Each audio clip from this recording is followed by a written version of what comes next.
Hey guys, and welcome to Pixel Cherry Ninja's channel. I'm really excited. We now have Alien Storm. We have an FPGA implementation of Alien Storm, and if you're a regular on the channel, you know going back years, like, well, at least over a year. I've been doing FPGA for about 2 years, so let's say between a year and 2 years, whenever I'm talking about my most sought after cause, I always mention Sega System 18 in like the top 3, the top 5 at the very least. I was really looking forward to this. We got Shadow Dancer, absolutely love that game. We got Bloxeed, yeah, not a bad game by any means, right? But you know what, now we have Alien Storm.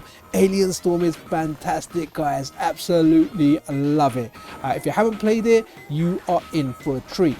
I first discovered this game in an arcade. I still remember the arcade. It was an arcade called Fair Play on Holloway Road in North London. If you're familiar with the area, they had the 2-player version of the arcade where you could pick your character, and when I saw this game I was like, no, I'm picking the robot. I picked Scooter the robot, and I never turned back. I remember anytime I played it in the arcade, I never tried the other characters, right? I never tried the female character, I never tried the male character. The robot was just epic. The special move the robot has where it blows itself up, the head drops down, it runs back in, picks up the head and puts it back on its body. Guys, it's absolutely fantastic, and Hotego has done amazing work bringing this over to the MiSTer, the Analogue Pocket and the SiDi128. Now all the footage you're seeing in this video is from the MiSTer, and a big shout out to Big Al, because I didn't have time to film this. I was doing a weekly news video and he was kind enough to get me some footage of this over on the MiSTer, send it to me, and I just had to do the voiceover and put the video together. Really is a big help. But what I did do, I did run an updater on my Analogue Pocket, and yeah, it works. The updater grabbed it, it works really well on the Analogue Pocket. And after doing this video, I think I'm going to complete it on the Analogue Pocket. It's one of those games that I do like completing, and you can brute force your way through it, right? It's not costing us real money, but guys, you want to try this out. This was released in 1990. I think it was the same year Shadow Dancer was released as well. There was originally like, after the arcade version, there was like a Genesis or Mega Drive and a Master System version of the game. So it's really funny, right? Because on a Master System, you get a 1-player version of the game. On the Mega Drive, you can play 2 players. And in the arcade, you can actually play up to 3 players. Now, I've never seen the 3-player version of the arcade machine, right? I only ever saw the 2-player version in one place that I mentioned, right? And that's where I played it, and I absolutely loved it. And guys, this was a treat to get on the Mega Drive. I was never able to complete this on the Mega Drive. You had like a limited number of credits and you had to get through with that. And from what I remember, I could get to the last stage on the Mega Drive, and if memory serves me correct, the Mega Drive may have even had 2 additional stages compared to any other version out there, including the arcade. Please correct me if I'm wrong, I am going by memory here. This was actually released later on for the Wii as a virtual console release. Also, there was a collection called Sonic's Ultimate Genesis Collection for the Xbox 360 and the PlayStation 3. It was released as part of that collection, and I think most recently it was part of the Nintendo Switch Online expansion pack, you know, where you pay the extra and you get the Mega Drive ones. I don't have that anymore. I did get it for GoldenEye, but it wasn't really worth it, so I don't have that anymore. But yeah, the story about this, there's an alien race invading the planet Earth, and there's only one organization that can stop them, and that's the Alien Busters, right? Which consists of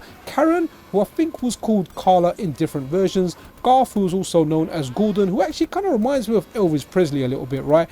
And then you got Scooter the robot, who was also called Slammer, I think, in the Master System and the PAL versions of the game. So guys, this game's really good.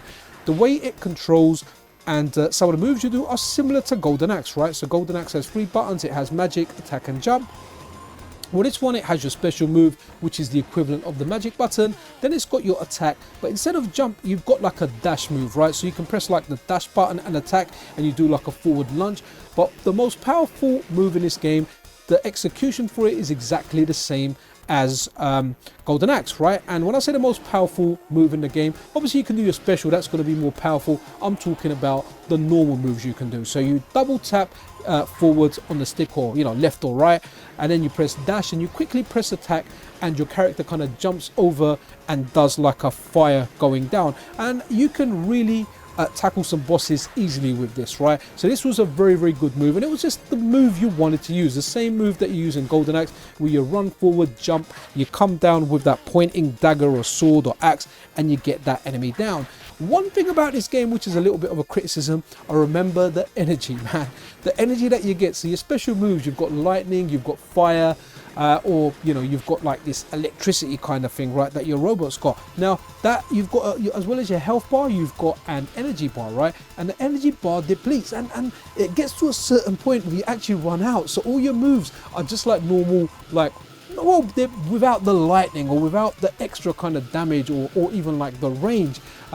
You do get like the first person parts in here where you're going into shops, and as you destroy everything on the shelves, you get energy. And what's really good is when you're playing it 2 players, the battle is on, right? Because as one of the players shoots the energy, the other player can then shoot that energy as it's going down to, like, let's say 1 player shoots it and it's going down to 1 player. Well, 2 player can shoot it and it will go down to 2 player until it gets down to the very end. So there is a little bit of competition in there, and there's parts where you're kind of running along, and it kind of reminds me of Captain America and the Avengers, where you do those shooting parts. So you did have that in beat 'em ups, right? You had a little bit of variety where you kind of ran along.